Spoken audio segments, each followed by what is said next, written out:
The Winnipeg Symphony Orchestra is getting ready to announce its 2025-2026 season, and you, the Classic 107 audience, get one of the first looks at what's to come here at the Centennial Concert Hall.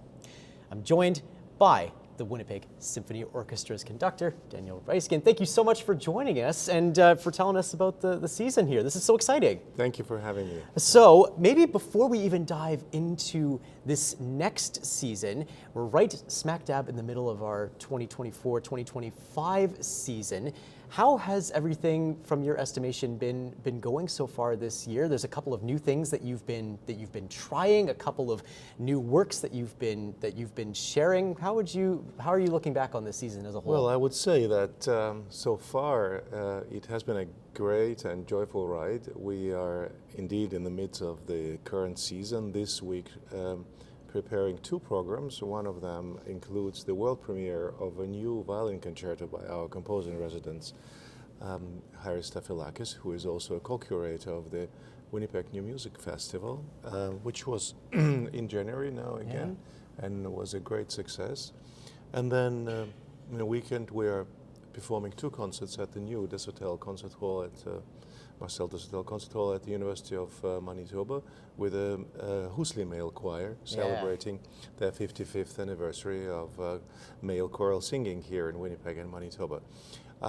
There's been a number of real great artists coming to Winnipeg again, and some making their debut. We have welcomed an incredible Canadian composer and conductor, Sami Moussa, to the Winnipeg New Music Festival. We had an absolute blast with a brilliant trumpet player from Germany, Simon Höfele, who played North American premiere of Constanze Gurzi trumpet concerto. We had a number of splendid masterworks offering our audience a very mixed but very nourishing diet, from the classics everyone loves to the things that might make many curious. And well, the season is actually in a build-up to a few highlights. Like next month, we are welcoming back again a brilliant young Canadian cellist, Brian Chang, for a Schumann concerto performance paired with Mahler's Fourth Symphony, which also features a soprano. And then obviously towards the end of our classical subscriptions, there will be still more projects to come. So it's been a very joyful ride, and I must say also a clear wake up of appetite for more attendance at the concert hall that becomes fuller and fuller with every concert. People kind of realize that we need to start losing the habit of staying at home and consuming art and culture from our couch, like we did, forced into that during the pandemic times. And you talk about some new things we tried. One of the most successful projects we did, though, you know, originally people were looking a little bit with skepticism on it, is our Inside Out project, where we served about 1,000 patrons over 3 nights, interlocked and minged with musicians of the WSO, sharing the same stage, practically sitting shoulder to shoulder with musicians on stage and listening to music people know and love from a completely different perspective, from the perspective we musicians hear it on stage. And it's not necessarily something that you hear when you are across the aisle, so to say, across the street in the concert hall, in this usual setting where the orchestra is on stage, the audience is there, conductor is in between, we play, you listen, you know. It's a much more immersive and much more interactive experience. And the loveliest thing about this whole thing is that around 25% of the audiences that attended these projects were first-time goers to the WSO, which is an incredible number. We do 2 of these projects next year. I would be surprised if after all the buzz and incredible review at the Winnipeg Free Press, it's not going to be a sellout very quickly. I think so. But it's also a wonderful opportunity to really be in touch with real people, the musicians of the WSO, and not just, you know, a list of names one of the greatest things of the project is that after the concerts were finished, all three of them, about 90% of the audience actually stayed and weren't leaving for an hour, like really keeping conversation with people they just sat next to and experienced the incredible art of playing the orchestral music. Just sitting next to them. So, I mean, all this creates a really positive buzz, and this is what we're building on while preparing the next season, 25-26, and launching it now. How does the experiences of this previous season inform how you go about programming the next season? Well, you know, we are always very watchful of how our audiences react to what we offer. It's a no-brainer that when we play a very popular Beethoven or Tchaikovsky symphony, you know, we have very positive reactions from people who already know the music and who might tell about this their friends and neighbors and bring them along. But even more excited we are when the same people come entrusting us their wonderful experience they are in for by the virtue of believing is that whatever we play is going to be great. Maybe also things they don't know and never heard. Also, we analyze, you know, what days, what time, what kind of program. For example, we took a bit of risk launching some concerts on Thursday night. Earlier concert, shorter concert, without an intermission, where there's a bit more interaction with the audience, and I would be explaining and telling a few things about the music we play, about the soloists and stuff. And I think it got a lot of positive traction, not only because people somehow intuitively don't want to leave all the culture consumption to the weekend, but also now that we know that many people prefer working 4 days a week, doing longer days and having 3 free days, but also having a bit more of an evening after you just went to a concert. It's also a great thing, and we continue with this very successful formula, I believe, for Thursday nights next year. Also, the Sunday afternoon subscription concerts grow in their numbers. We're going to do 5 next year, thanks to an incredibly generous support of Bill Levin and his family. Once again, I have to bring this up, that we're incredibly grateful to Bill and in wonderful memory of his wife, Shirley. So these are the things that we register and see what we offer on these dates to various segments of our audience. I must say that in the last 6 weeks, my wife was accompanying me here in Winnipeg and attended many concerts here with WSO. And, you know, like, she is a regular concert goer to my concerts, and she notices the makeup of the audience. And she was very, very positively, not surprised, but she positively acknowledged that the audience is actually often gets younger. Like, she sees a lot of younger people who are treating this night at the symphony as something very special, something very festive. They dress up, they have fun, they really enjoy it, and there's a special vibe when the audience is really mixed. You know, of course we have people who have a lot of gray hair like I do, and maybe more or less for that matter. But when the 20 years or 30-year-olds sit next to them, the general vibe is indeed something in between and not that of a very aging audience. So I think this is something we register, and it's good. It's where we want to go. And of course, I mean, like, we do concerts for the very younger listeners, and we're back to concerts for school and all. But overall, this is exactly the experience we take from the current season and try to, you know, see where we can do better and where we definitely keep the winning team or the winning formula for the next season. In addition to these considerations, these logistical considerations, the learnings that you take away from this past season, what other factors go into planning the new season with the Winnipeg Symphony Orchestra? Are there themes you're looking to address in the local community? Are there perhaps themes on a geopolitical level that you're thinking about as you program music? What other themes can audiences parse out of the new season with the You know, Winnipeg Symphony Orchestra? I have to be blunt. One of the first considerations of building up a season, and that should not come to any surprise to people who really support and love your WSO, is money, money, money. It's not so funny. Yeah. So, and I think I don't want to be dramatic about this, but I just need to mention that we need to be aware that since the pandemic and overall the cultural sector has been hit very hard, probably harder than many others. Yeah. And we're not whining about this, but we need to be very conscious and turn around every dollar in order to produce and offer the standard, which is exceedingly growing and definitely not below what is expected of us. Yeah. But these are like everyday worries, and they're not of artistic nature. What we consider is, of course, seeing what's happening around us. And it's clear that you cannot detach. I very much disagree with people who try to go into the direction, well, let's keep art and culture away from politics. Okay.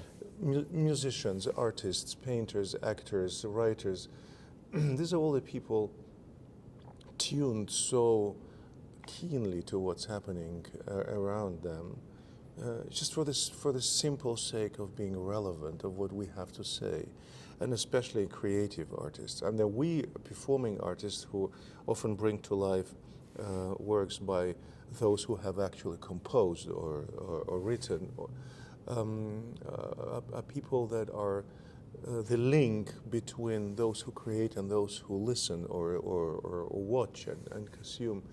And you cannot avoid intuitively or consciously reacting to what happens around us. Like this weekend, we're celebrating the 55th anniversary of Husli Male Choir, but yes, we're also aware that 2 days ago it was 3 years that the murderous war in Ukraine was started by the country I was born in, and we're performing music by a composer who tragically died because of that war started 3 days into it, because she had a seizure and no one could come to her help, and she just was found 3 days later dead in her apartment. These things, as tragic as they are, they're part of our life. Yeah. You know, it's joy and tragedy and hate and friendship and love, it's always interlocked in what we are. Yeah. So we try to stay relevant on that surface, not necessarily politicizing every program we do, but projecting awareness of what's happening. And then, of course, there are considerations regarding availability of the artist we want to have. Even so, certain obligations we might have had towards the artists that we've invited for the seasons 2021, 22, and it all collapsed for the known reason.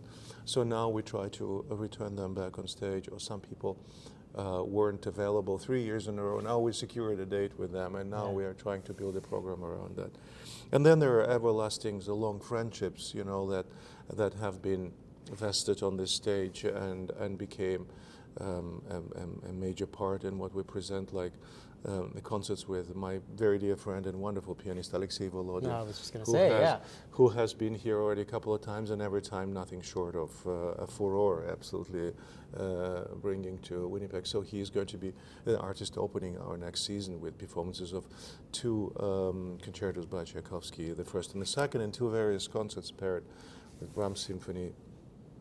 And then there are, of course, newcomers that, my musical friends and partners that I've known for years and would love Winnipeg audience to learn about their great art and their wonderful musicianship. And then there are pieces that I was pieces of music that I wanted to perform along, and there are pieces of music that the guest artists wanted to perform. All this is mixed into a bag of, or a magician's hat, out of which we then pull bits and pieces to create wonderfully coherent programs that also are always full of some story and narrative. Just an example. It's kind of a no-brainer that around the Valentine's Day you should try to bring programs or build programs that are around love. But you can do it in a very placative way, in a very obvious way, or you can do it in a ways that is also a little bit playing and teasing. Like this time, Kevin Drew, a wonderful American violinist, a pupil of Itzhak Perelman, who was also gracing this stage here in Centennial Concert Hall, is coming to play a concert. And he's going to play Bernstein's Serenade, which is based on Plato's Symposium, which is all about love. You know, it's a serious piece of music, a wonderful piece of music, and especially with the waves that the name Bernstein, again, created due to the Maestro movie recently. You know, it's a nice opportunity to play with audience. And around that, there will be music by Beethoven from his Fidelio opera, which is all about the power of love, overwinning or any kind of obstacles, including incarceration, death, and what may. And the second part of the concert is Rachmaninoff's Second Symphony. One would think, what's about love there? Well, like with the Second Piano Concerto by Rachmaninoff, the symphony served material for for the famous pop song, like with Eric Carmen's Rachmaninoff's Second Piano Concerto. What was the name? All by myself. And the Second Symphony is Never Fall in Love Again. So you know, so it's it's that kind of tease and play. Which makes us always think about what is it that we're doing and when we're doing it and why and so on. So many things to factor in here. Absolutely. Okay, now, Maestro, we've touched on a few of these concerts. Let's get down to some brass tacks and what people can maybe expect. We've touched on Alexei Volodin coming back to perform Tchaikovsky piano concertos. That's part of the classics series. Yes. Maybe we can start with those Thursday concerts that you were alluding to before as being a wonderful addition to the Winnipeg Symphony Orchestra's performing calendar. What can people expect on Thursday nights with the Winnipeg Symphony Orchestra here at the Concert Hall? I believe that these are the programs where we try to be just a little bit bolder, or maybe a little bit more not off the charts, but just a bit more adventurous, finding combinations of pieces that are on one way, you know, everlasting classics like Beethoven's Seventh Symphony. On the other hand, a symphony by our composer in residence, Haris Stafilakis, and this concert will be a part of the New Music Festival. Then we have Stuart Goodyear coming back, performing Ravel's Left Hand Concerto, which is always a little bit of a circus in a good way for the average audience, because we're used to piano players playing with both hands.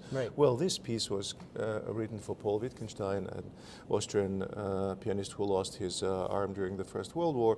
So, and several composers, including Korngold and Prokofiev, have written works for him. And indeed, the piano player always uses just the left hand. Virtuosic and very impressionistic work, paired with a lovely ballet by Francis Poulenc, Le Biche, and on top of that, keeping the French theme of the program, a classical symphony by one of the first successful female composers, Louise Farang, and her third symphony, conducted by a conductor, Nodoko Okasawa, a Japanese colleague of mine, who made a wonderful impression on our musicians, and she's coming back with this French title program. Then we have a program that is combining a brilliantly folkloristic but also energetic and bristling with live concerto by Armenian composer Aram Khachaturian, famous for his ballets like Spartacus or Gayane, or his famous sable dance, you know, that every orchestra plays as an encore on tour.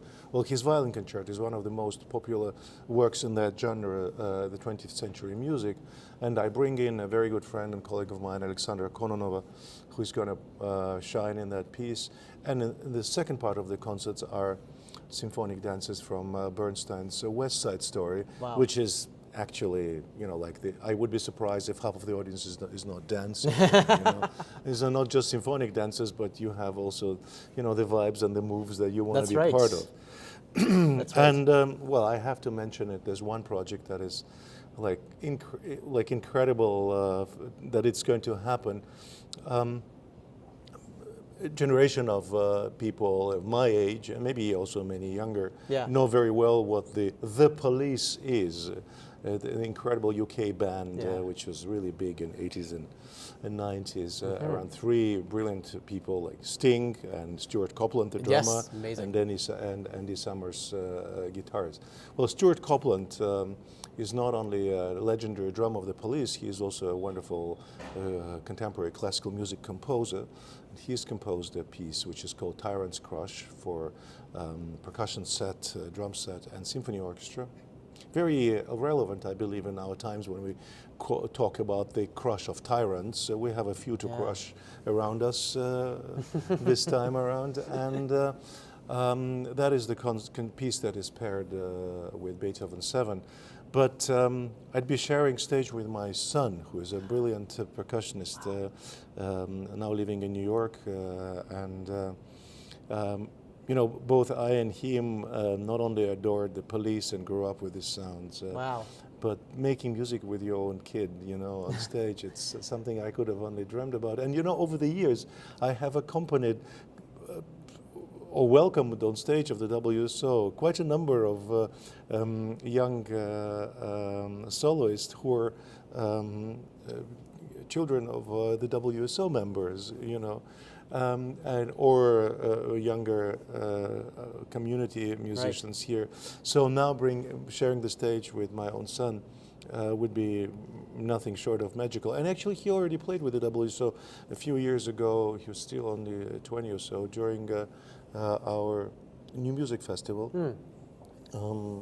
where he played the drum kit and some other things. And this is definitely going to be a personal highlight there. Yeah. But I'm sure musically it's going to be very, very captivating. Well, so many special offerings and so many ways that you're touching on the themes that we're talking about before. Community, inviting your son to join you on the stage. Ways to talk about conflict and the times that we live in, a very real representation of the impacts of conflict on the art with the Concerto for the Left Hand. So many things. Then that's just on Thursdays. Then we get to those Saturday classics as well. What can people expect for that weekend for those weekend concert offerings? Well, I already touched on the Alexei Volodin coming with Tchaikovsky and paired with Brahms Symphony. Then the International Cello Festival Grand Finale, which will feature no less than 4 esteemed cello soloists, will be part of our Saturday Classics. And the main work on that program will be Don Quixote by Richard Strauss, based on the famous book by Cervantes. And also, kind of relevant nowadays, you need that level, degree of positive naivety and altruism, you know, to try fighting all the wrong around you, even if it manifests itself in windmills at the end. But there's that trust in the everlasting power of good. This is what Cervantes teaches us. And we'll have Alban Gerhardt for that, a brilliant German cellist, a very good friend of mine. I've worked many times with him. I think 20 years or 25 years ago, he once was working with WSO, and bringing him back in, you know, he's someone who plays with Berlin Philharmonic, New York Philharmonic, and all the major orchestra around the world. Now having him here, and next to other great cellists who would play works by Villa-Lobos and Richard Strauss again, and Korngold again with Brian Cheng, who is making his 2 appearances with WSO within 1 calendar year. It just attests to the quality of this young musician.